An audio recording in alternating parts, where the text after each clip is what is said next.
ਅੱਗ ਲੱਗੀ ਤੋਂ ਮਸ਼ਕਾਂ ਦੇ ਭਾ ਨਹੀਂ ਪੁੱਛੀਦੇ ਤੇ ਫਕਰਾਂ ਤੋਂ ਸ਼ਹਿਰ ਤੇ ਗਰਾਂ ਨਹੀਂ ਪੁੱਛੀਦੇ। ਜਿਹੜੇ ਥੱਕ ਕੇ ਰਾਹਾਂ 'ਚ ਬਹਿ ਜਾਂਦੇ ਉਹਨਾਂ ਤੋਂ ਮੰਜ਼ਲਾਂ ਦੇ ਰਾਹ ਨਹੀਂ ਪੁੱਛੀਦੇ। ਤੇ ਔਲਖਾਂ ਵਾਲਿਆ ਜਿਹਦੇ ਨਾਲ ਲੱਗ ਜਾਵਣ ਉਹਦੇ ਤੋਂ ਜ਼ਾਤਾਂ ਤੇ ਧਰਮਾਂ ਦੇ ਨਾਂ ਨਹੀਂ ਪੁੱਛੀਦੇ। ਜਦੋਂ ਕਿਸੇ ਚੀਜ਼ ਦੀ ਜ਼ਰੂਰਤ ਬਣ ਜਾਵੇ ਨਾ, ਜਿਹਦੇ ਤੋਂ ਬਗੈਰ ਸਰਦਾ ਨਾ ਹੋਵੇ ਬੰਦੇ ਦਾ, ਉਹਦੀ ਜ਼ਰੂਰਤ ਬਣ ਜਾਵੇ, ਫਿਰ ਉਹ ਲੈਣ ਲੱਗਿਆ ਉਹਦੀ ਕੀਮਤ ਨਹੀਂ ਪੁੱਛੀਦੀ। ਫਿਰ ਜਿਹੜੇ ਵੀ ਕੀਮਤ ਤੇ ਮਿਲਦੇ ਹੋਵੇ ਉਹ ਚੀਜ਼ ਉਹ ਲੈ ਕੇ ਗੁਜ਼ਾਰਾ ਹੁੰਦਾ, ਕਿਉਂਕਿ ਉਹ ਤੋਂ ਬਗੈਰ ਗੁਜ਼ਾਰਾ ਨਹੀਂ ਹੁੰਦਾ। ਫਿਰ ਜਿਹੜੇ ਅੱਲਾਹ ਤਾਲਾ ਦੇ ਦਰਵੇਸ਼ ਤੇ ਫਕੀਰ ਬੰਦੇ ਹੁੰਦੇ ਆ ਨਾ, ਉਹਨਾਂ ਕੋਲੋਂ ਕਦੇ ਵੀ ਉਹਨਾਂ ਦੇ ਸ਼ਹਿਰ ਤੇ ਗਰਾਂ ਨਹੀਂ ਪੁੱਛੀਦੇ, ਕਿਉਂਕਿ ਅੱਲਾਹ ਦੇ ਫਕੀਰ ਹਰ ਜਗ੍ਹਾ ਹੀ ਫਕੀਰ ਹੁੰਦੇ ਆ, ਜਿੱਥੇ ਵੀ ਹੋਣ।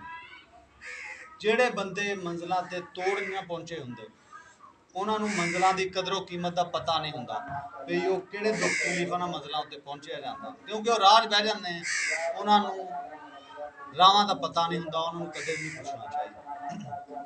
ਫਿਰ ਬੰਦੇ ਦੀ ਜ਼ਿੰਦਗੀ ਦੇ ਵਿੱਚ ਕਦੇ ਵੀ ਕਿਸੇ ਨਾਲ ਤਲਕ ਬਣ ਜਾਵੇ, ਫਿਰ ਉਹਦੇ ਕੋਲੋਂ ਉਹਦੇ ਮਜ਼ਹਬ ਤੇ ਧਰਮ ਨਹੀਂ ਪੁੱਛੀਦੇ ਵੀ ਕਿਹੜੇ ਦਾ, ਜਿਹਦੇ ਨਾਲ ਦਿਲ ਲੱਗੀ ਹੋ ਗਈ।